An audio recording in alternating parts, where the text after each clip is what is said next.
Welcome to PAATH History YouTube channel.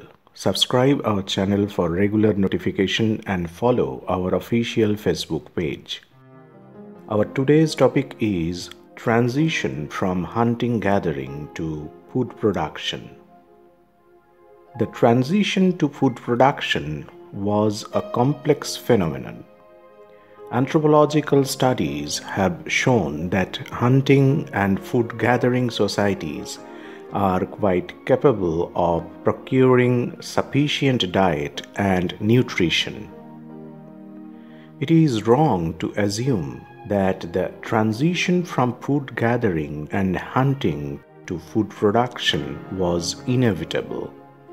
During the 1960s, Richard Lee's research shattered the myth that hunter-gatherers invariably live on the verge of starvation and that they have to spend long hours to procure food. Hunter-gatherers live in very close touch with nature, and late Pleistocene humans would have accumulated a great deal of information about how plants grow. But they did not necessarily put it to immediate use till the beginning of the post-glacial epoch. Since the transition to food production coincided with the end of the ice ages, a number of prehistorians have regarded environmental changes as a significant factor in the transition.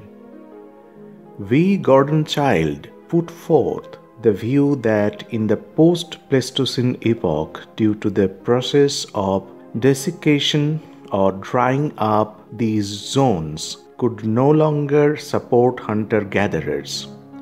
Both people and animals were forced to move to these areas in search of food and water. This resulted in a very close relationship between humans and animals, some of which were subsequently domesticated. Species of plants like wild cereal grasses began to be cultivated to supplement the food supply. This led to agriculture. But it was only during the 1950s that more precise information on the early Neolithic became available. Robert Braidwood, during the course of his excavations in North Iraq, found no such evidence and therefore ruled out the possibility of drastic environmental changes having led to the origins of agriculture. Braidwood argued that agriculture developed in certain areas, that is, nuclear zones, where potentially cultivable plants like wild cereal grasses, lentils, etc., and animals which could be domesticated like sheep, goats, etc., were available in abundance. People living in nuclear zones were already familiar with these plants and animals and had been exploiting them for a long time. As they required more knowledge of the habitat, they learned to manipulate certain species of animals and plants. So this was a cultural process. It was from 1968 onwards, especially after the work of anthropologists like Lee, that more elaborate theories were put forth. Environmental change as a factor was not completely abandoned, but the focus shifted to factors like population growth and the social consequences of sedentism. Lewis Binford suggested that demographic factors were responsible for the shift to agriculture. Pattern of adaptation would change if the equilibrium between population and environment is disturbed. The equilibrium would be disturbed either due to the drastic environmental changes or due to demographic changes. As there is no evidence of environmental changes, he has focused on population growth. As long as hunter-gatherers were constantly on the move, they tried to keep the birth of offspring in check. With sedentism, it was not necessary to have a long gap between the birth of one child and another. Binford differentiates between two types of habitats: optimal and marginal. The optimal habitats were the main centers of population growth. These had a greater carrying capacity, that is, these were areas which had sufficient resources to support a large population. But sedentism caused population to grow to a point where it exceeded the carrying capacity of the area. Once the equilibrium was disturbed, some groups moved away from the optimal habitats to neighboring marginal habitats or daughter groups. The marginal habitats did not have a very high carrying capacity, so population growth in the optimal habitats created problems for the marginal habitats.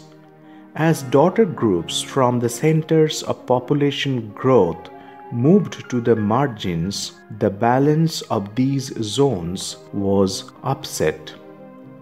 The pressure felt by the people living in marginal habitats forced them to look for new ways of subsist. It was this situation that led to the shift to agriculture in the marginal zones rather than in the optimal habitats. But Binford has not completely discarded environmental factors. The coastal habitats provided opportunities for augmenting food supply through fishing and including a wide range of marine animals in the diet. During the late 1960s, Kent Flannery put forth the view that there was other ways in which the equilibrium could have been disturbed. The stability of the hunting-gathering economy was gradually disturbed due to the fact that during the Upper Paleolithic, people living in some areas, especially marginal areas like West Asia, began paying more attention to certain types of plants. Flannery suggested that there might have been accidental changes or mutations in some of the species which were collected in their wild form. People started paying more heed to these species so that eventually other species were pushed out. Flannery's theory was based on evidence from Mesoamerica or Middle America, where early agriculture was based on maize types which began to grow in abundance naturally, and maize had prompted people to collect them to a greater extent, thereby neglecting other species.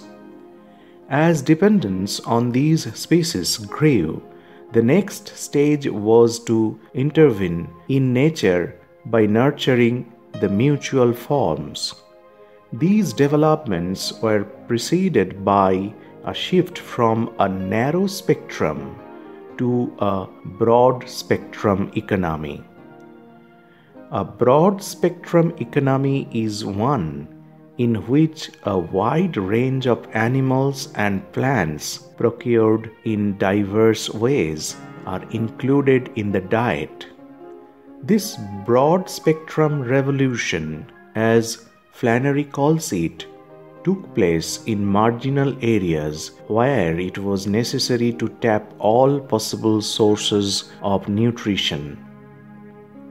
More recently, Mark Cohen has seen population growth as a long-term process. There had been a continuous rise in population during the Paleolithic age. As the population increased, humans began occupying all those regions which could sustain the hunting and food gathering economy. But the end of the ice ages, it was necessary to experiment with new ways of procuring food. Agriculture was a response to population pressure. Cohen has questioned some of the earlier population estimates for the beginning of the Holocene gives a much higher figure of 15 million. The Paleolithic and early Neolithic economy permitted a density of 0.1 and 1 to 2 persons per square kilometer respectively. With the transition to agriculture, at least 10 times more persons per unit of land could be maintained. But Barbara Bender has been very critical of theories which center around population growth. She has argued that increase in population cannot by itself be regarded as a prime mover. It is linked to a number of factors: the manner in which a society is organized, its subsistence pattern, the level of technology, integration with the environment, and worldview are some of the factors which determine population levels. As Bender puts it, demography is the result of a hierarchy of causes, of which the most important are the relations of production. What is crucial is how society produces what it requires and how this production process is controlled. All this affects the demographic structure. We should therefore start by looking at social relations as a whole rather than isolation, population, or environment as causes of change. Even though the debate on this issue remains inconclusive, it has shed light on several aspects of the problem. We can now see the origin of agriculture as being a process rather than an event. So this is the end of our discussion. Subscribe our YouTube channel PAATH History and follow our official Facebook page. For any query, feel free to mail us. For details, see the description.